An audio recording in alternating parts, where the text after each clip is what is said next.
My good people, my lovable people, when it comes to neo-colonialism and modern imperialism in our continent of Africa, the problem is not directly the West, but it is our African leaders.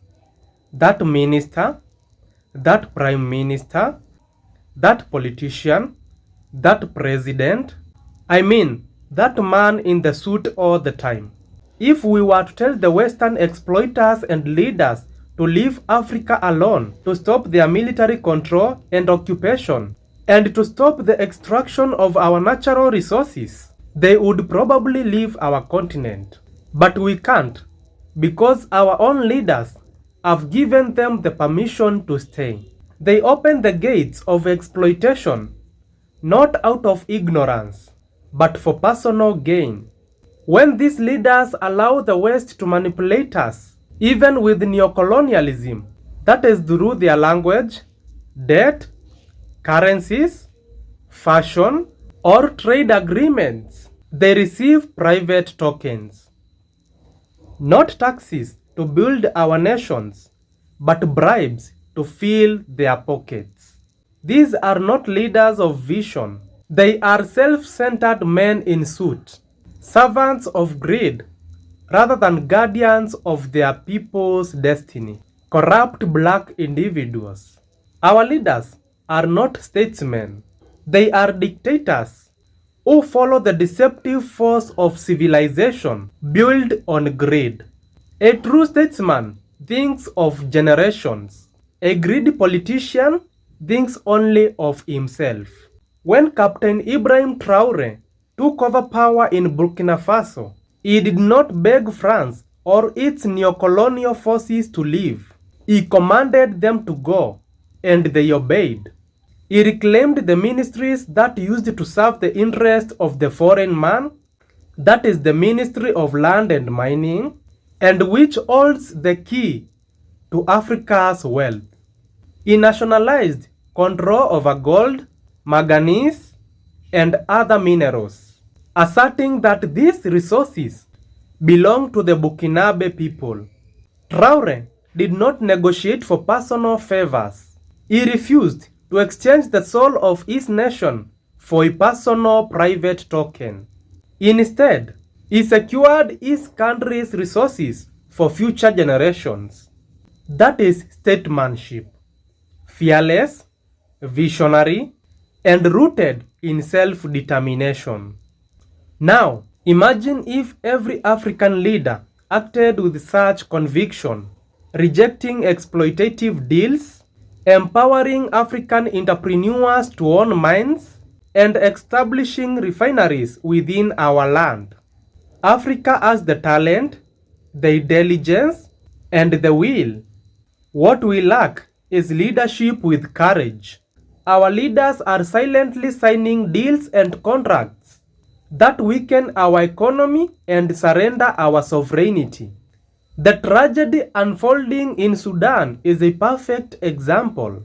The rapid support forces have unleashed terror upon innocent civilians, and reports suggest that foreign interests, notably the United Arab Emirates, that is the UAE, are fueling the conflicts. Allegations persist that the UAE has supplied the RSF with weapons to gain access to Sudan's gold mines and fertile lands. While our own people are fighting against each other, the foreigners are taking away and disappearing with minerals that belong to us. But we must ask, how do these weapons reach Sudan? Which airports allow them through? Which African leaders permit their soil to be used for shipment of death? And above all that, where is the African Union? The African Union was created to defend African unity, peace, and sovereignty. Yet, it often remains silent as nations burn. What is the work of the AU chairperson, if not to stand against such exploitation? The body must rise above symbolism and become the shield of Africa's dignity. And currently, We are living in an age where money has become the god of civilization. Everyone worships it, and morality has been buried under the glitter of wealth. In Africa, this disease is killing nations. Leaders occupy high positions only to relax in comfort, signing deals that enrich Western and the interests of Arabs while impoverishing their own people. They label Africa as poor, yet it is their submission that give the outsiders the right to call us so. Our leaders are enslaved, not in chains, but in mentality. Money has civilized them into obedience. If they dared to say no to exploitation, the worst that can happen is an assassination threat. But even that fear is losing its power, especially in the age of internet, where truth cannot be buried. France did not assassinate Traoré, despite his defiance. Why? Because tides are shifting. The world is watching, and the spirit of Pan-African resistance is awakening once again. It is time for the African Union to rise, not as a name, but as a force. It must protect African soil, minerals, and people. It must unite leaders under one vision: the liberation and industrialization of Africa. Let it remind every head of state that they hold the power to shape the destiny of an entire continent. Africa is not poor, it is rich beyond measure. But our leaders are poor in mind, old in thinking, trapped in colonial obedience, and disconnected from the people they serve. And guys, the greatest consequence of this betrayal is unemployment. When our minerals are stolen and shipped abroad, how can we build factories? And without factories, how can we create jobs? If our leaders gave African entrepreneurs the freedom to mine, refine, and manufacture locally, Africa would be transformed. Every refinery built in Africa is a step away from dependency. Every factory constructed here is a job creation for our youth. Yet the irony is painful. When an African entrepreneur applies for a mining license or proposes to build a refinery, the same leaders deny them the opportunity because they have already sold the chances to foreign investors in exchange for personal favors.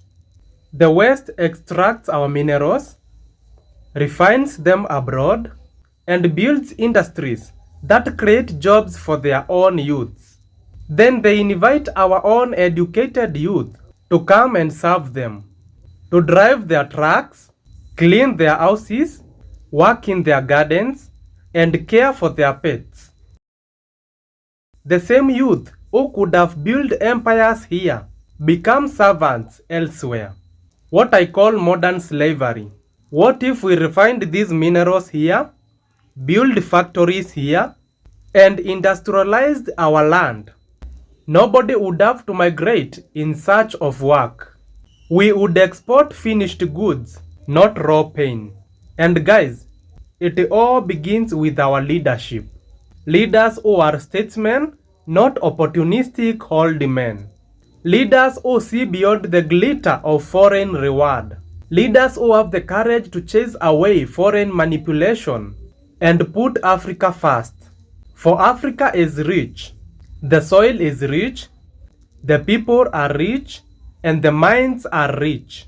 Only the leadership is poor. Poor in vision, poor in courage, and poor in the will to say enough is enough. And the day Africa is led by statesmen and not men of greed, that day the world will no longer call us developing. It will call us reason. And that is it, guys. That is what is eating Africa. Subscribe to my channel. Share this video to the ones you think they need to hear this. And join my YouTube family. Guys, let us meet in our other episodes. Bye.